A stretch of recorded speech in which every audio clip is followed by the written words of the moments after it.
দিয়ে বেড়া দেওয়া আছে, আপনারা বাসার ছাদে ওঠা যায় না?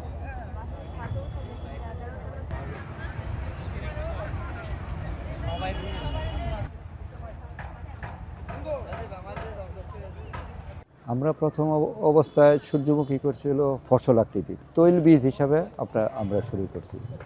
তৈল বীজ থেকে আজ থেকে প্রায় 8 বছর আগের থেকে শুরু করছি। তখন দেখি বিভিন্ন লোকেরা ফুলের জন্য সবাই আগ্রহ করে আসে। তারপর থেকে চিন্তা ভাবনা হলো আমরা একটা পর্যটন হিসেবে শুরু করি।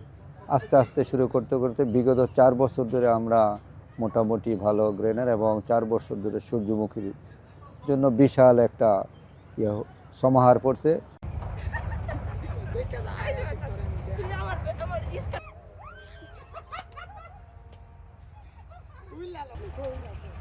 কেউ সরিষা বাগান নষ্ট করবেন না, নতুন রাস্তা তৈরি না।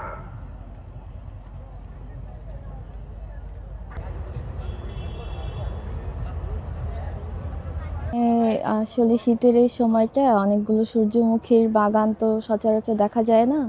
এই সময় এরকম একটি খোলামেলা পরিবেশ, নদীর কিনারে সূর্যমুখীর বাগান, এগুলো দেখলে মন ভালো লাগে। অবসর সময়গুলো আসলে এখানে পরিবার পরিজনে কাটাতেও আনন্দ অনুভব হয়। তাই আর কি এই সূর্যমুখীর বাগানে আসা, ঘুরে দেখা, কিছু ভালো মুহূর্ত পার করা।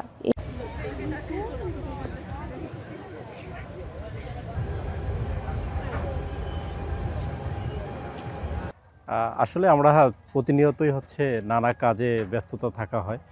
তো এর মধ্যেও আমাদের অবকাশের কিছু সময় কাটানোর জন্য এই নরসিংদীর এই জায়গাটি আসলে অতি পরিচিত মানুষের মাঝে যেমন সাড়া ফেলেছে, তেমনি ঢাকা এবং ঢাকার আশেপাশের যে এলাকার মানুষজন আছে তারা এখানে ছুটে আসে।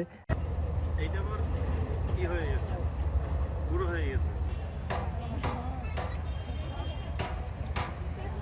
Jelajahi cara baru mendapatkan informasi. Download Metro TV Extend sekarang.